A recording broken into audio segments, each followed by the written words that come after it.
Hi, I'm Meta Spencer. We're mostly in Toronto now, but we do have one friend in Washington, D.C. And we're going to have a schmooze day, which means this is a kind of day when I don't tell people what to talk about. We have to find out what's on people's minds, what's bothering us, or what we'd like to discuss. And we'll find out what's of interest today. We discover the news. Okay, so my friends today are Olivia Ward, who's here in Toronto. She's a journalist. She used to be the international lady at the Toronto Star, but now she's a filmmaker mostly. And I'm not quite sure what film she's been working on most recently. Tony Jenkins is in Washington, D.C. He teaches at Georgetown University, teaches peace. He is also in charge of something called the Global Campaign for Peace Education.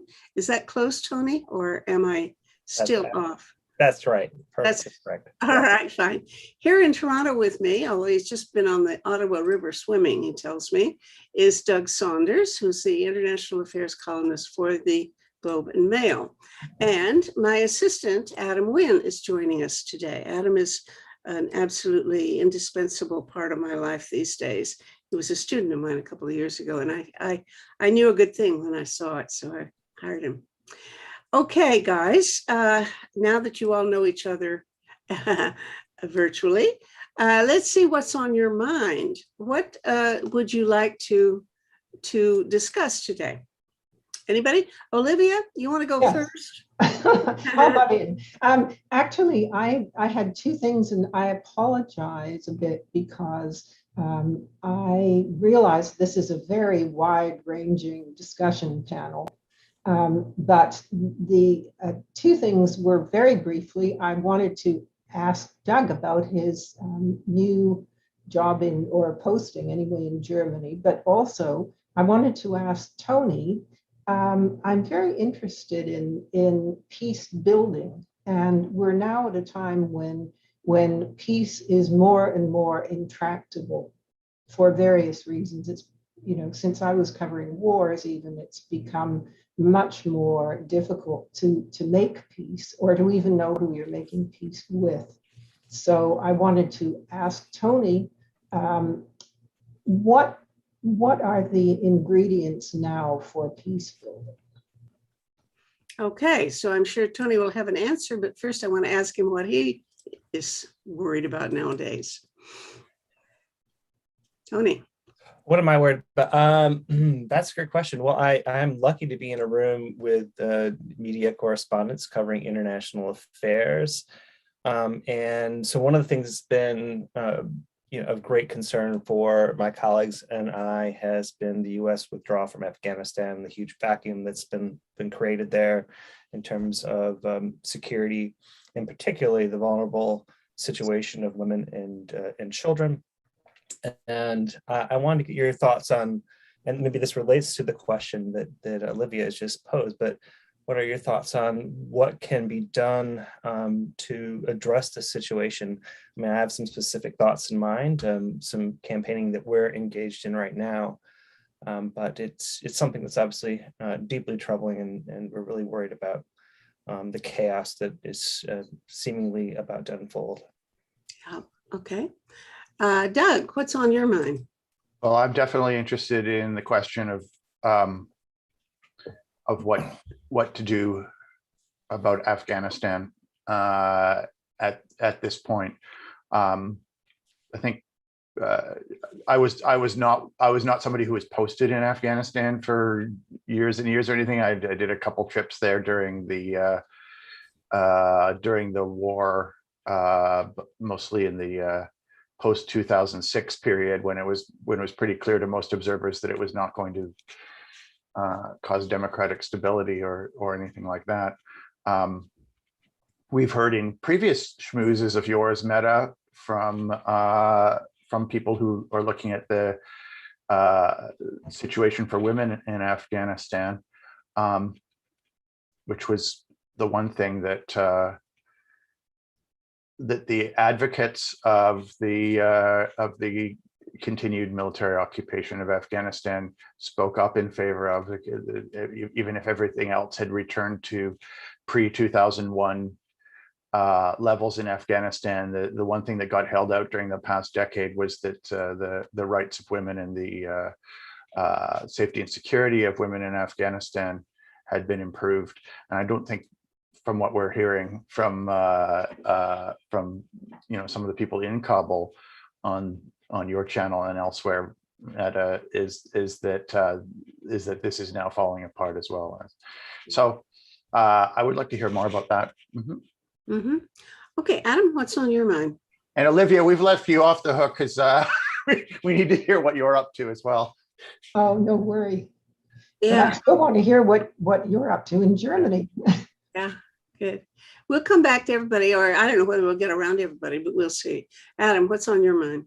I'm keeping an open mind today. It's a no agenda talk, and I think we have some fascinating people attending, and I'm by no means an expert within the fields that they're discussing, so I'll let them lead the discussion for now. Okay, now this is one where I'm going to pitch in what's on my mind, because it's been bothering me all morning. I want, since I have two professional newspaper journalists here, I want to pin you down and get you to explain to me who decides what's going to be covered and what isn't. Because today, the Toronto Star has a big headline, something like Code Red, which is certainly appropriate. It's about the IPCC report predicting virtually the end of the world. And the Globe and Mail has absolutely nothing about it. There's one little 3-inch long piece way in the middle of the paper about, what the implications for Canada. And so I started looking at the Washington Post, the New York Times, and the San Francisco Chronicle, or the Wall Street Journal. And about half of them have, and also the US Today, US, whatever it's called. And some of them have an article about this big report, and about half of them don't. Now, who decides what's going to be covered seriously? And what's behind it?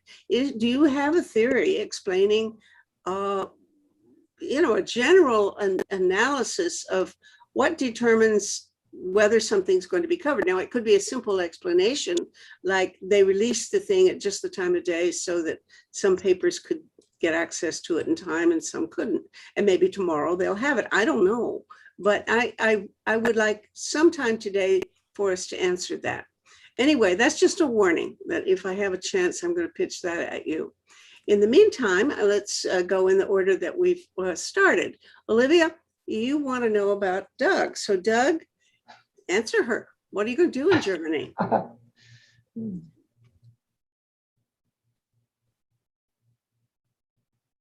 Doug, you're muted. Sorry, I should unmute myself. By the way, I should note the IPCC report was the top story in the Globe and Mail. It just was yesterday, because Ivan, the science reporter, got it early, and I noticed that on the homepage there's 3 or 4 items devoted to it now as well. So, in answer to that, it's in answer to what goes on what versions of front pages and home pages and so on. That's a complicated question, because some of it is done by humans and some of it's algorithmic and that sort of thing. But as far as assigning things and the structure of that, while there's been interesting developments in how newspapers do that type of programming and staffing, it still often comes down to the ability of particular reporters to get particular things and to follow their interests. But I would say the IPCC report was a big story in a lot of places, and I'm a little bit optimistic about this one as opposed to previous IPCC reports, because we do seem to be getting a genuine reaction from both politicians and the media, who are not normally responsive to these sort of calls, that this is an exceptional report, including from some of the more conservative voices in the media. So I think I think there's hope for that, but I'm not at all an expert on the internal workings of the media. I haven't covered that stuff since the 1990s, and I'm just another content contributor. So so you need to get somebody who's actually in the gears of the machine to talk about that kind of stuff.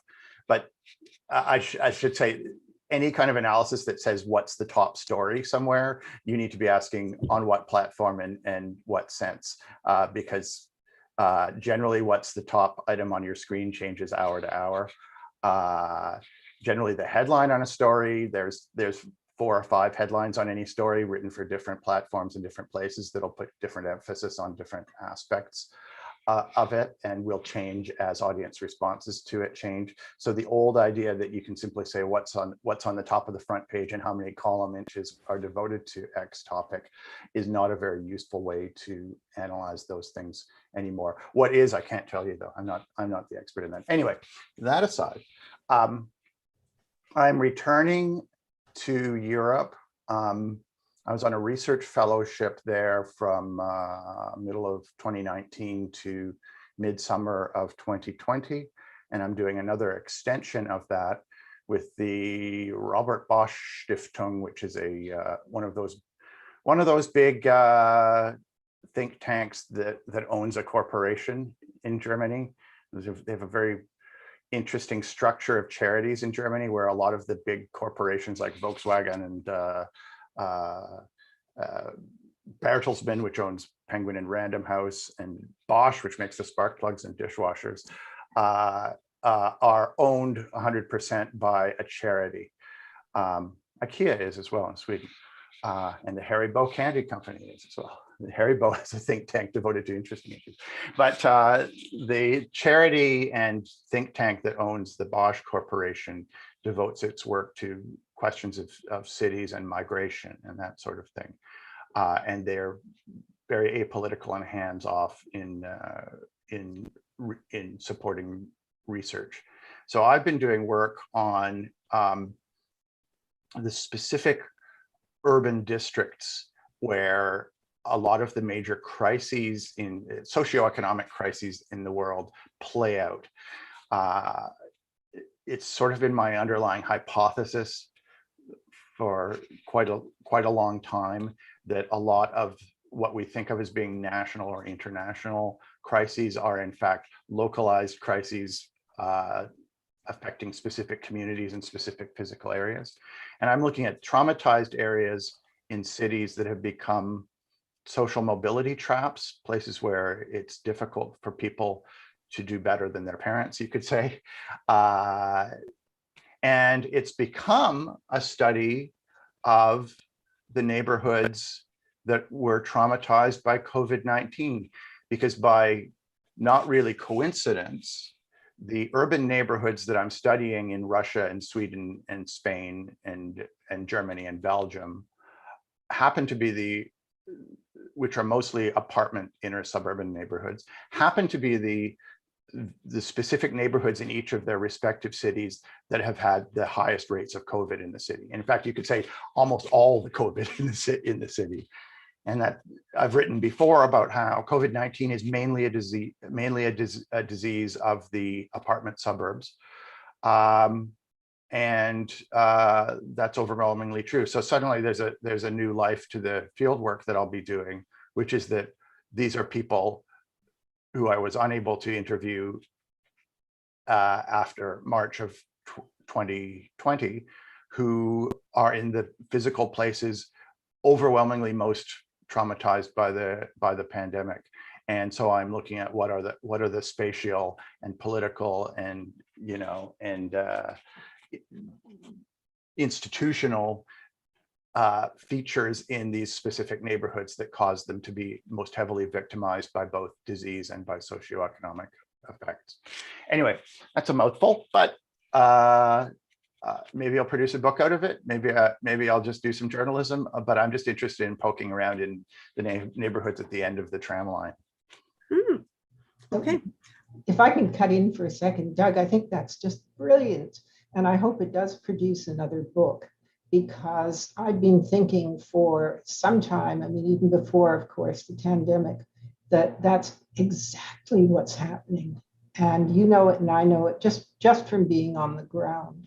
But it's something that you see articles done about now frequently, which is a good thing. But still, there are no solutions. And I think that's why I'd be really anxious, should you write it, to read that book. Okay, good. Okay, well, now looking at Tony, it looks like you're the object of two different lines of questioning. One is, tell us about peace building, and one is, let's talk about Afghanistan, which I think we do want to talk about. What I'm wondering is, does anybody have any peace-liking solutions for Afghanistan? Is there such a thing as peace building among warlords, for example? Or, is there any hope for that wretched country? It looks to me like it is really doomed, that it's going to be 20 more years of hand-to-hand warfare, or AK-47 warfare, or, whatever. Is there any alternative solution? Well, maybe I'll leave the big challenging question to Doug and Olivia, whether or not there is a solution. But let me see if I can tie my response to both questions together to kind of seed a longer conversation. So I'm trying to slip back on my teacher hat. I've been in advocacy and in activist mode all summer. And so this is good timing. I'm glad you're bringing this up, because I'm getting ready to teach a course on the topic of peace building and conflict transformation here in the fall. I think, Olivia, you asked specifically what are the ingredients of peace building. And I guess I would put together maybe, I don't know, a list of 3 or 4 key ingredients would be things like voice, agency, space for dialogue, safe spaces for dialogue, and I would add to that list education. So education to challenge various narratives that people have about each other and so forth and so on. But I think we have to put like peace building in the context of other types of interventions. So who was it? Boutros Ghali, who framed kind of the 3 Ps, and maybe we could add a 4th P to that. So we have at our disposal tools for peacekeeping, peacemaking, peace building, and the 4th P that's sometimes thrown in there is preventive diplomacy, right? And so, peacekeeping is obviously the idea, the vision that we have in our minds of the blue helmets intervening in a particular context, creating safe conditions and spaces where dialogue might be able to emerge. So that's a really important tool. And generally that has to be done, working through, neutral third parties. And peacekeeping can also take place not just through government-sponsored troops, but also unarmed civilian protectors, such as those put forward like a nonviolent peace force and other groups. But of course, we have no rapidly deployable peacekeeping forces in the world. That's one of the biggest failures of the UN system. And so that is obviously presents a challenge, particularly in the case of Afghanistan. And that's one of the things that we're calling to help fill the void, is to get the UN Security Council to step up and make a call, particularly to bring in peacekeepers from surrounding and nearby nations to play a role to support the void that's going to be left by the US its immediate withdrawal, which is the end of this month, right? And so it's surprising, quite frankly, it's very surprising to me that has not been part of the conversation long before we've known this withdrawal was happening. So that, to me, is a failure of the Security Council, probably some obstructionism related to the US and other permanent 5 members there. Then we have, of course, peacemaking, which is more typical kind of high-level political, dialogue and negotiations amongst and between the heads of nation states and so forth and so on. Imposing, top-down solutions on longstanding political problems. And that's good for our short-term solutions. And we're seeing some of this kind of happening dialogue between the US, the Afghan government, and the warlords and so forth, but it's not been I think, fully transparent, or if taking place in a space that's been truly safe where people can really voice their concerns. And then peace building, to me, is the most transformative of the three P's and the most critical. It's kind of working, particularly in my mind, more from the bottom up. Addressing the longstanding issues, attitudes, beliefs, and concerns that the stuff underneath the surface of the conflict that is exacerbated to the point where it becomes seemingly intractable. So that's related to addressing things like historical attitudes that people have towards different ethnic groups. It might be the ways in which they've been wronged politically over time and they haven't been able to give voice to. It's like it's giving voice to even people like the Taliban, who have really not been sitting at the table with the US and others, because we label them as terrorists, to voice what are sometimes very legitimate concerns that they have, particularly related to US intervention on their land. So that's why I come to, I think peace building is really key. I don't think we've gotten to the point where we thought about what that could look like in the context of Afghanistan. But we need, again, I think the way it really works effectively as a long-term transformative solution is by giving voice, particularly to actors who are kind of working the grassroots, or kind of like the middle out levels of society, those in education, universities, faith-based groups, and others, who can kind of dialogue both up and down, within a social system, whose voices are heard by, those who are at the top, as well as at the bottom, creating spaces where people are able to voice their concerns, where people are actually being able to be heard authentically. These are really kind of critical aspects of it. And I think education is the other, key factor of it. And I think in a context like in Afghanistan, the kinds of middle out kind of educational interventions that we've seen that have been most effective in other similar contexts aren't ones that are necessarily directly tackling the problem. It might be education that's kind of more generalized in terms of trying to understand the nature of intractable conflict by actually studying and understanding conflict in other contexts and how it's been changed or challenged or transformed, or about learning about general principles of dialogue, mediation, in conflict resolution, and not just sitting around in circles and trying to say, hey, how do we figure out the problem that we have? So anyhow, where my transition with this Afghanistan is where we're at, and I'm really curious to hear what your thoughts are on this. And when I say we, it's me kind of putting on a hat as for the Global Campaign for Peace Education. We're working with a coalition of global civil society organizations, and since May, we've been seeking to lobby and get the ear of the U.S. government, as well as right now the current members of the Security Council, because as of last Friday, they're beginning to discuss this issue, particularly as it relates to the impact on women, related to women peace issues, women peace and security in Afghanistan. And what we've been calling for specifically is three things. Let's see if I can remember everything here. One is first to this idea of the peacekeeping force, as I mentioned earlier.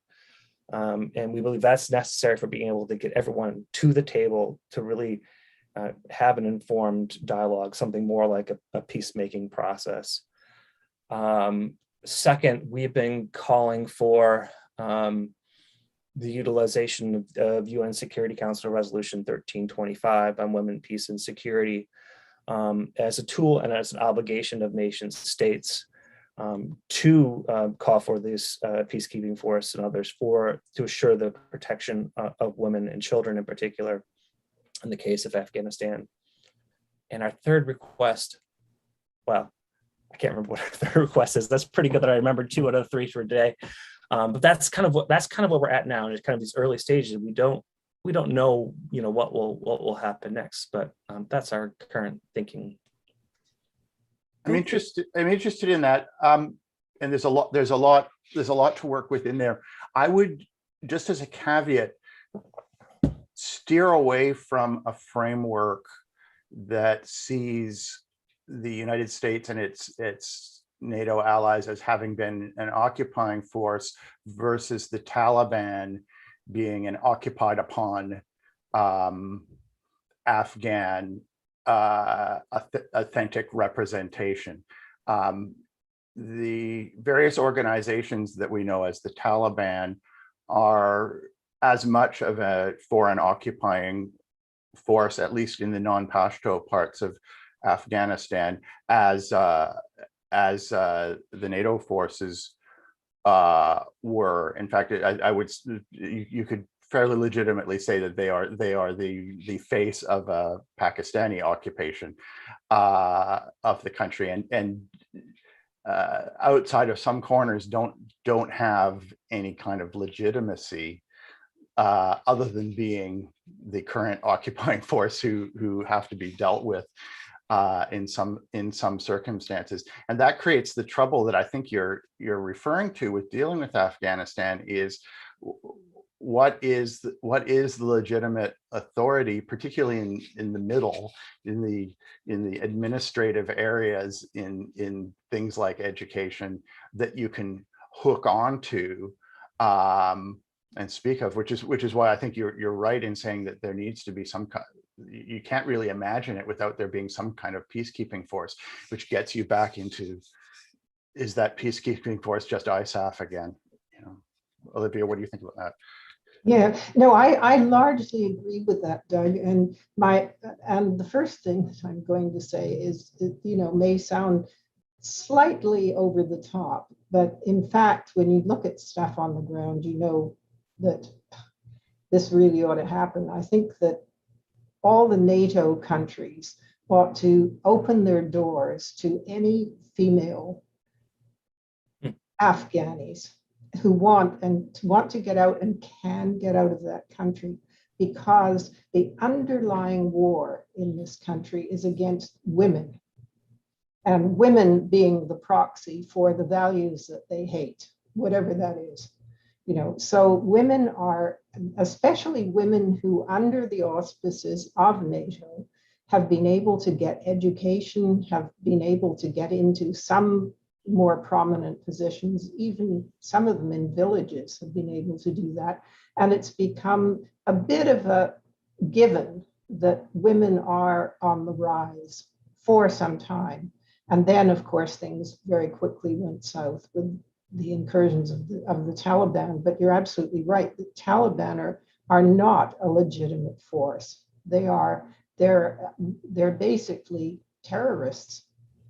They want to impose what their totally uneducated version of how the entire country should live in order to seize power and to keep power. And their method of keeping power, of course, is simply to impose a totally authoritarian, theocratic society, which is in fact worse than Iran, because Iran went through its most violent stage already and executed tens of thousands of people. The Taliban is probably on the same path to do that. And once that's done, women will be completely subjugated.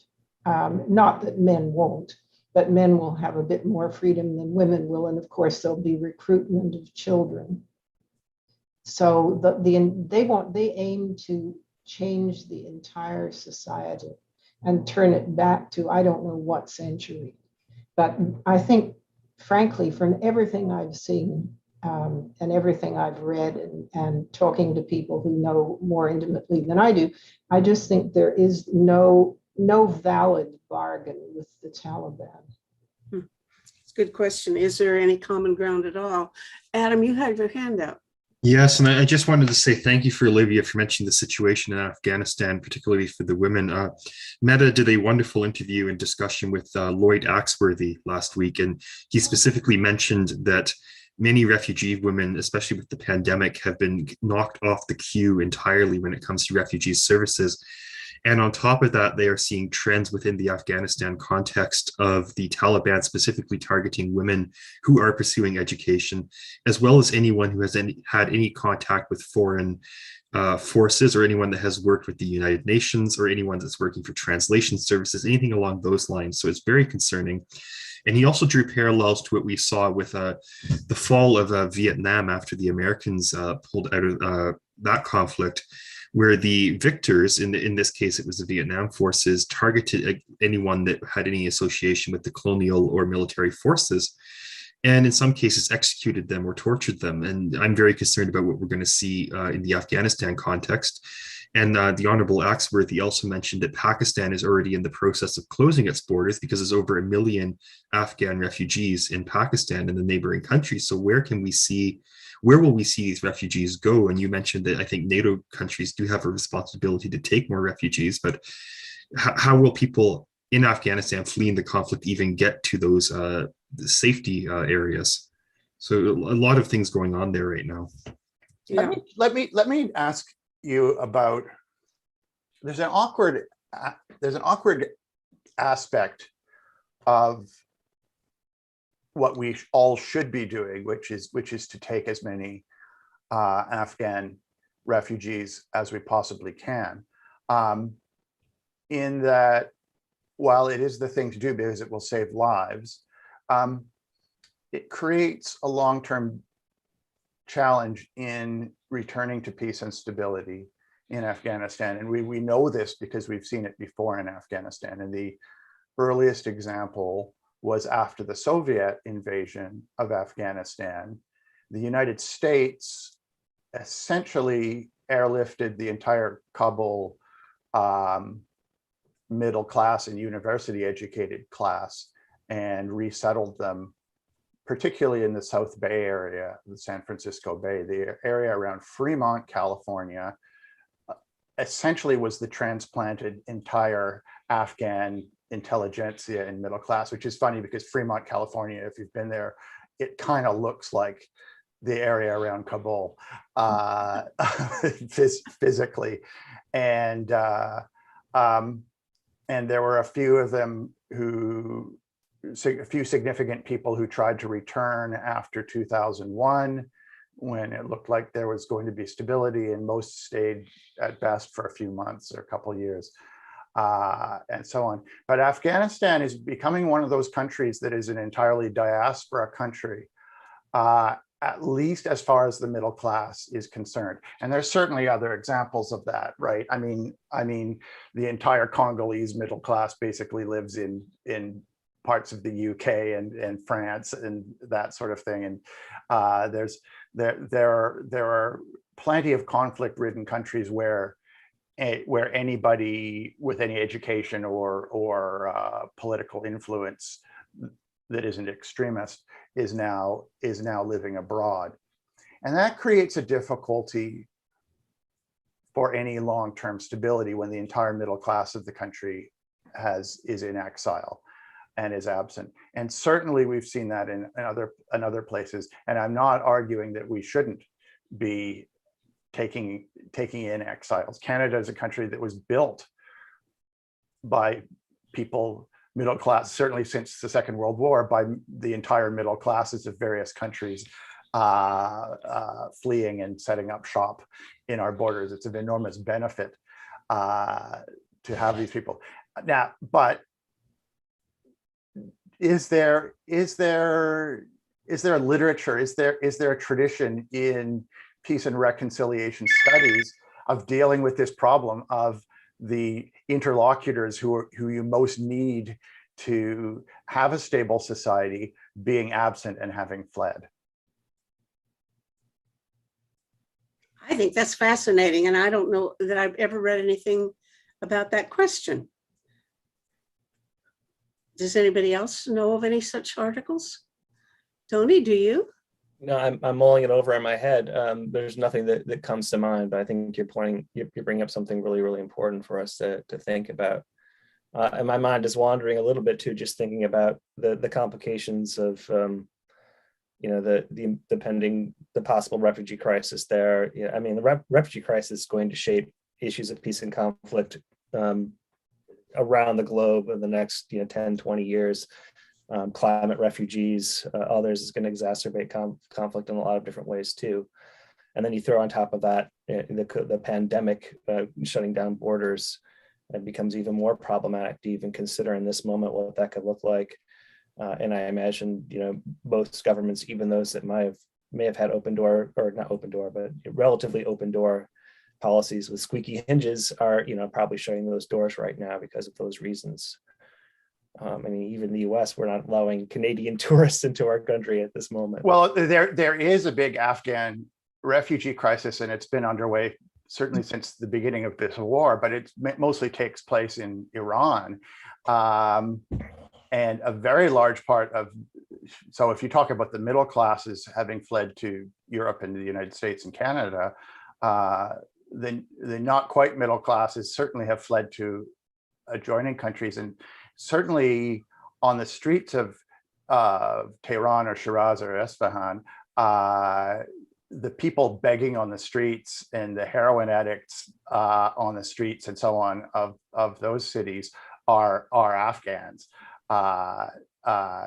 And they are very much treated as second-class undesirable citizens.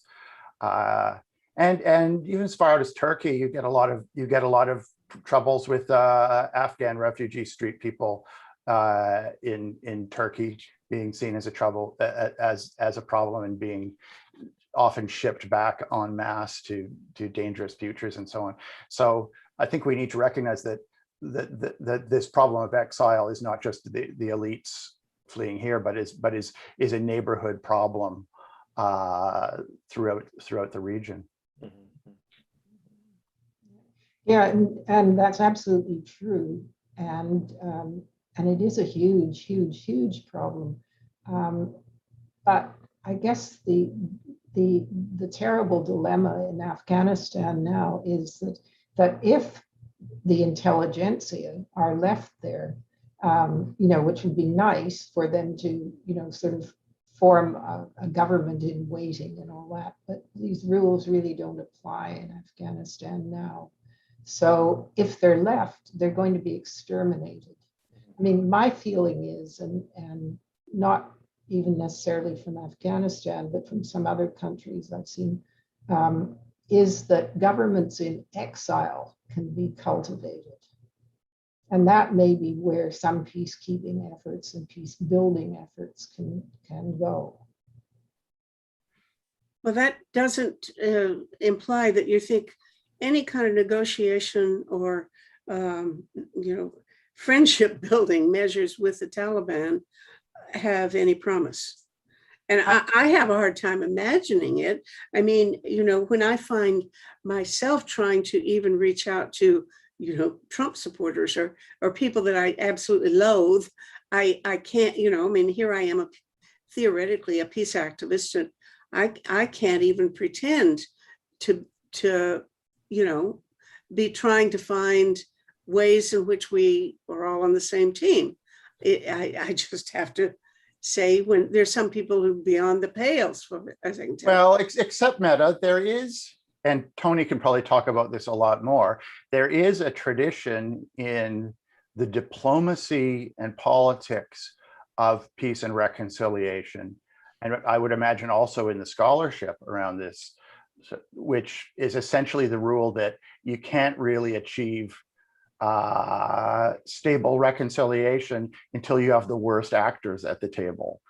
And the example that always gets held out is the Good Friday Agreement in Northern Ireland, which was attempted, which was a peace attempted many times when the moderate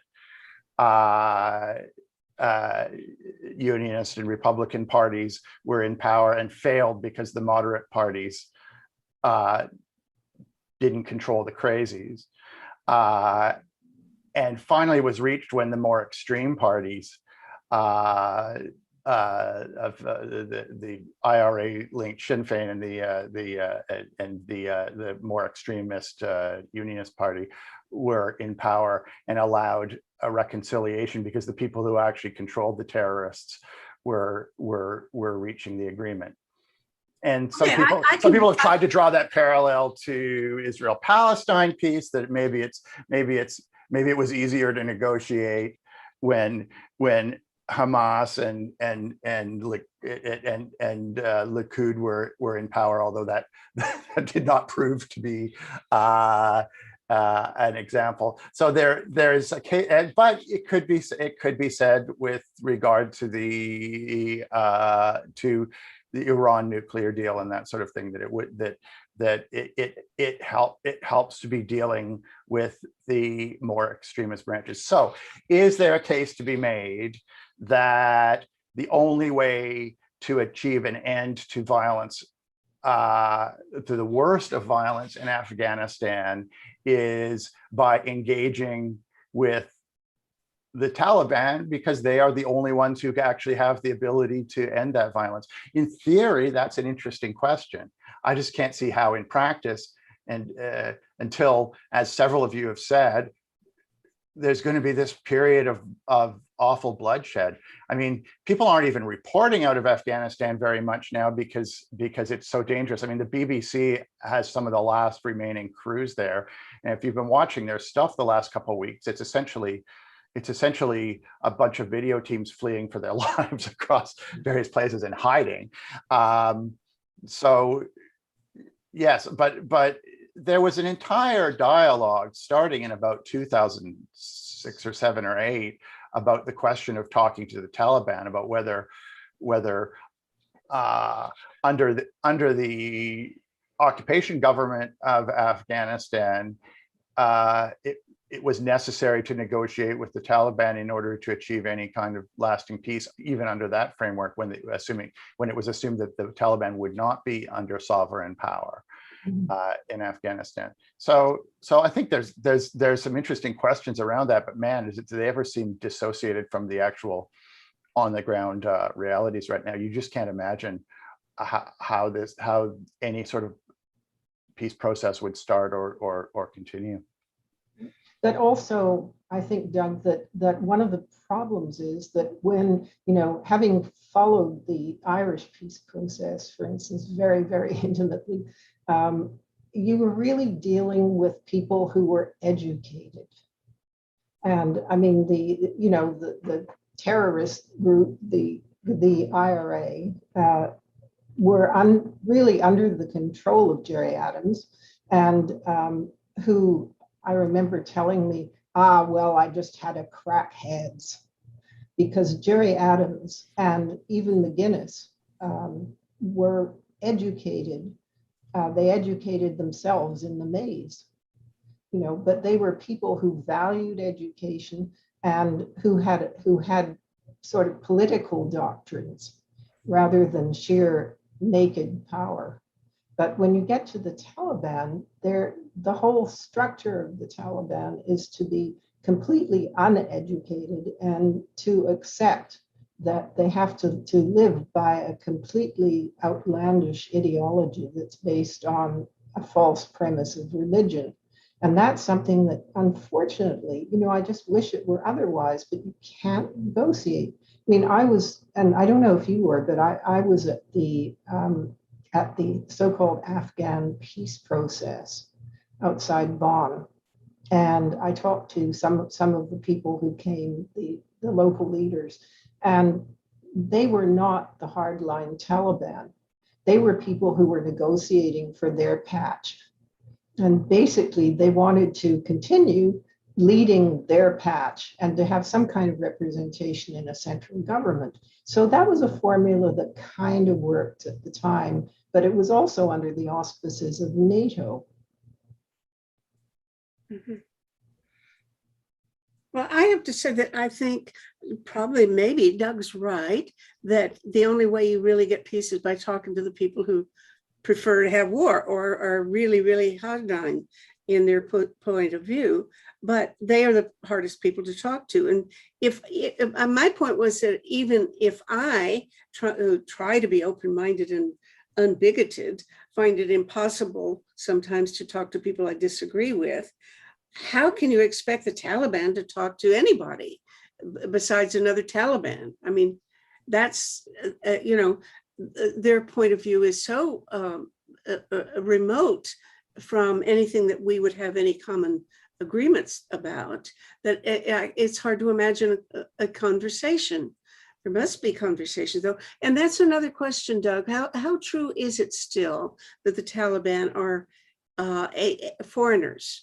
I asked that question the other day of Pervez Hudboy, who's the leading nuclear physicist in Pakistan.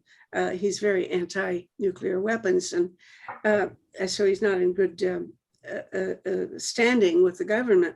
But I think he was implying, and he never really said it very clearly, so I could be misrepresenting him, but I think he was finding that all the Taliban mostly had been, or largely brought in as sort of emissaries from Saudis and all kinds of other, radical Muslim outfits around the world, of course, including Pakistan, that maybe they were more local nowadays, somewhat more local. And I wish I'd pursued that question with him, because I think it's really something that there are good answers to, but I didn't get a clear answer. Well, just to be clear on one thing, the actual Taliban themselves, their fighters, but also their elites are, I mean, they are Afghans.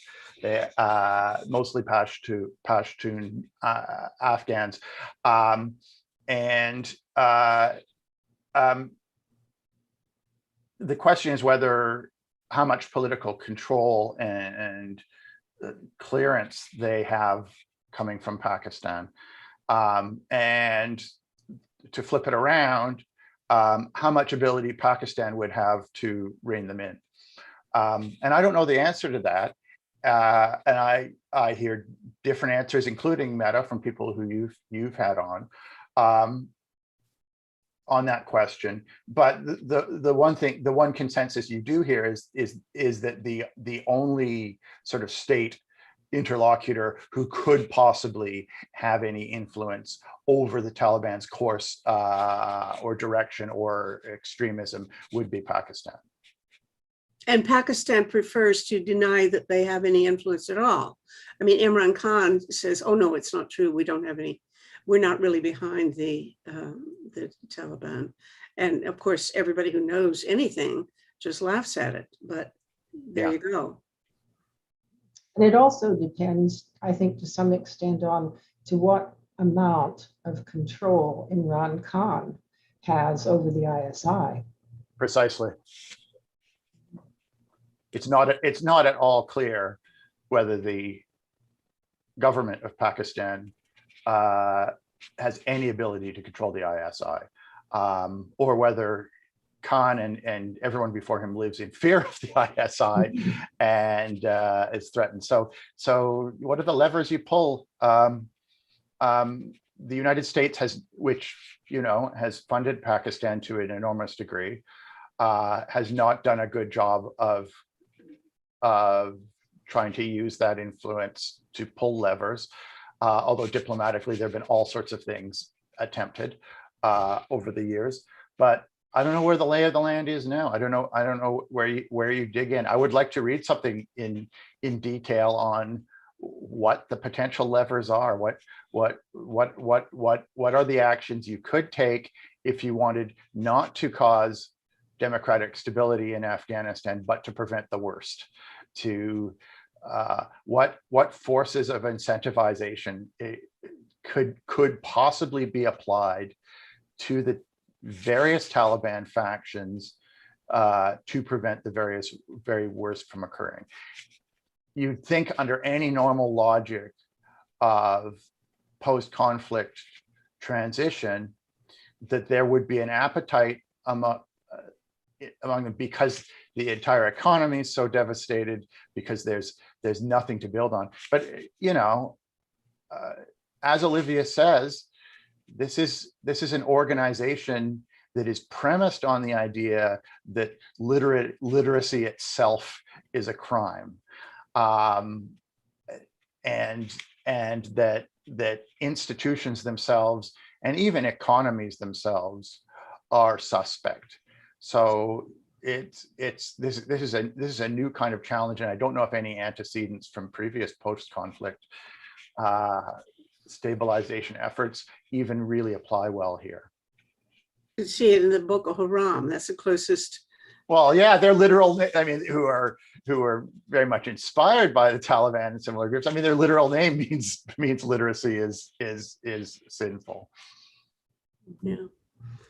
Well, regarding this thing about who's in charge in Pakistan, in our previous conversation 5 years ago, Pervez Hoodboy said, "Well, the army is one thing and the government is something entirely different," as if these were two contending forces, and you couldn't say necessarily who was in charge in any one decision. But this time, I put it to him this way: that now the army got rid of the government and has installed their own government in the form of Imran Khan, and he said something like, "Yes, that's about it." But he talked about the army. He wasn't differentiating the ISI. I don't know how I don't understand the dynamics of the ISI, whether that is just equating it to the army, or I don't know that. Maybe you can explain that, or is it important to even think about it? Well, the ISI, as it's sort of commonly known, is a large spreading outfit. I mean, it's extremely, you might almost say, oligarchic. It's extremely entrenched, and basically it has no loyalty to anyone but itself. However, people like Musharraf, for instance, managed to coexist with the ISI, and by giving a bit and taking a bit, in the financial and the political senses. But now, as we were just saying, I have no idea. I mean, Imran Khan is a whole different animal, and he doesn't have a big history of balancing off the ISI. Mm-hmm. Okay. Well, early on, we asked people what they were doing, and Doug said that we should get back to asking Olivia what you're doing. So why don't we take a few minutes about what we're each up to, and I'd love to hear more about are you making a film now, Olivia? No, I'm not, because our films have been pretty much on hold for now. It's hard to say what's going to happen because of the pandemic, because at the beginning it was like, well, yeah, this sounds like a good idea. I think we can get it off the ground, but let's just wait. And then there was a kind of slew of despond where people were thinking this is not going to happen, at least in the near term. So it finally got down to the point where the difficulty of getting funding for films was almost choked off, and everybody sort of watching everybody else and waiting. So, and that is me too. Luckily, I am working with the producer, not producing myself. So I can just sit back and say, well, we'll see how he's doing, But in the meantime, I'm working on a podcast project, which is very long and complicated. Okay. Tony, you're about to start teaching again. Are you going to be bodily present in front of students? And what is the prospect of being able to run a normal university again this fall? Yes, I will be bodily present. It's going to be strange, I think, for all of us for the first time in over a year. But I feel pretty confident about Georgetown's policies and practices. There is a vaccine mandate in place, and for those who choose to opt out of that for whatever personal reasons, there's a very strict protocol for testing and so forth and so on, and will continue to be masked. So I don't know what that's going to feel like or what that experience will be and all the other adjustments, but I feel that it's a good move forward. Of course, every institution is different. So your bigger question about the future of the universities in COVID, I can't answer that so easily. It should be very nice. I think there are so many things that we weren't able to do virtually that we'll be able to do when we're back in person again, that I'm really looking forward to. Okay, because I'm wondering how amenable students are to being vaccinated. My assumption has always been that the anti-vax people are simply uneducated Republicans, but that's probably simplistic, because I found out that one of my nieces and her husband have both had COVID because they are both anti-vaxxers, and they're so they're younger and not totally ignorant. So there's a history, recent history of anti-vaccination ideologies or conspiracy theories or whatever you want to call them among non-right-wing people, you could say. And we noticed that because you forget there was a crisis during the 2010s of people not getting their kids vaccinated against measles, mumps, and rubella. And which is theoretically legally required in order to put your kids in school, but you can somehow get exemptions to that, which are even more deadly diseases than COVID-19. And one interesting thing we found here in the city of Toronto was that the schools with the highest rate of kids being admitted without vaccination, so their parents went through whatever set of bureaucracies, the filling out of forms and whatnot to somehow exempt their kids from vaccination, were the so-called alternative schools, which are almost entirely populated with kids whose parents have PhDs and tend to be on the political center left. And so there is a big pocket of people who I as I say, have come to believe a bunch of woo. You notice in areas like where I live, which are big university educated left-wing party voting areas, there's all sorts of holistic medicine and naturopathic this and that, and all sorts of things that tend to be tied to anti-vaccination ideologies. And it's okay, this is being flooded by the other phenomenon, which is the US led, I think, right-wing political campaign against vaccination. But once the dust is settled, we do need to start asking what's happened to otherwise educated and sensible people to cause them to believe this nonsense. Yeah, I agree with you, Doug. I mean, I hate to cast too many generalizations, different populations, different attitudes and worldviews that have developed over time. I mean, obviously, addressing people of color in the United States was a big challenge. A lot of distrust based upon things like Tuskegee and other past incidents that are very reasonable reasons to have skepticism for the vaccine.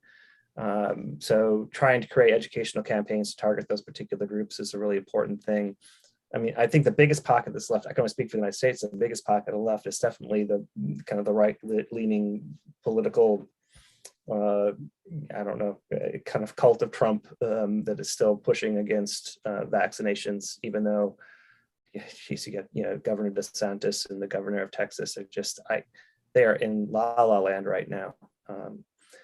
So that's problematic. But also, what's deeply disturbing to me is when I speak to colleagues outside of the US and Western Europe, educated colleagues, it's not, there is so much misinformation I'm finding with colleagues in South Africa, with colleagues I was talking to in Nigeria recently, being spread rapidly all over the world. The skepticism that people have, well-educated people have, who are not homeopathic practitioners or right-wing conspiracy theorists, is sort of overwhelming the system. And quite honestly, that's going to be one of the greatest challenges to getting the pandemic under control, is obviously finding ways to vaccinate the rest of the world outside of the West. And we've barely begun to scratch the surface there, which is deeply troubling. And that is one reason, the main reason why I think that so much of this rests with the anti-vax media, that is both social media and mainstream media, like say Fox News, but it's all over the place and all over the world. And there has to be some way of getting this under control. Because, for instance, an example that really just threw me was I have a neighbor who is 29 years old, who has an MA in business administration, who is very hardworking and very intelligent, and certainly not right wing. She went so far as to ride her bicycle to North York from central Toronto to get her first vaccination. And when she finally got it, she got an absolutely horrible reaction. And so I met her the other day and said, well, are you lined up for your second shot? And she said, no, I'm not getting a second shot. And I said, oh, no, Jen, why not? And she said, well, after, I'm fine now, but once I recovered from this horrible reaction, I did a lot of research online. And I found that, this is a real genetic experiment. And among other things, it affects women's ovaries and they become infertile. And I said, Jen, wake up. You can't get your information just from the sewage that's being discharged over the internet. You have to, if you want to do that, at least go to reputable sites, like the CDC, even, Canadian sites. But, do not just go online and keep looking until you find something horrifying, because you're the one who's going to suffer in the end. But there's this built-in structural problem of the internet that I think feeds both things, which is, some would call it confirmation bias, but it's the simple fact that if you go searching for something, you're going to find it. So if your question is are the bad feelings I'm having caused by some medical conspiracy, is this an experiment on our bodies or something? By the simple structure of the question means you're going to be served answers which are yes. and some people call that a bubble, but I think it's a little different than a bubble. It's a simple feature of the information infrastructure around us, which is that if you are suspicious of something, you will be fed things that confirm your suspicions, even if those things are completely fictional. It's very hard to break people out of that loop. And it's especially true, as Tony points out, in the less developed countries where the streams of information are available to people. Everyone has a smartphone now, are bound to be self-confirming. And we're not in positions where a bunch of white people with notepads are going to come in and break people out of that, because of the history of, a bunch of white people with notepads doing things in those countries. So I think you're correct that the campaign to break those cycles of misinformation, particularly in the global South, is going to have to be very big, but it's not our campaign either. Yeah, It is. You're a journalist. I consider it my campaign, everybody's campaign. We have to do this. And this is the most, of course, heartwarming message to end with. I mean, doomed to failure. Yeah. Okay. Can I just say, give a tiny bit of hope? I don't think we're totally doomed to failure on this necessarily. I think, what, it'd be fun to speculate and have another conversation on whether or not the pandemic would be the same experience if we didn't have this overwhelming presence of social media as the source from which we get our information, and those algorithms are deeply problematic. But to me, and this comes back to the challenges of peace building, I think in the case of the vaccines, and in the case of even beginning to imagine having conversations with the Taliban, people who deny the basic right to existence of whole groups of populations, people deny their basic human dignity. It comes down to issues that are related to kind of worldview obstacles to change. And worldview is something that is nurtured and inculcated over time. It can be transformed, it can be changed. And I'd love to talk about that when we have more time. Obviously, we're out right now. But that has been a lot of the work that I've been doing that's kind of connected to the realms of educational psychology, is understanding the way in which our worldviews are developed, the ways in which they function in a way to prevent existential anxiety. When this new information comes at you that's incongruent with your belief system, you just filter it out. That's an oversimplification of a really kind of complex psychological process. But how do we go about poking holes and getting people to kind of reflect on the worldview that they hold, where it came from, seeing it as open to change and being vulnerable to that, and what does that look like? And that, to me, is probably one of the most tremendous challenges for us to think about in the context of these seemingly sort of intractable situations that we're talking about today. Well, we ought to have another show about that in particular, because that is, in fact, what our challenge is. All of us, I think, we have some responsibility for participating in that. This is going to be, we're over a little bit, and so I'm going to have a hard time deciding what to edit out. So don't be offended if I take out your favorite piece. It's been fun as usual. So thank you all for being here today, and good wishes. Carry on. Okay. Thanks, bye. You. Thanks, Olivia. Thanks, Doug.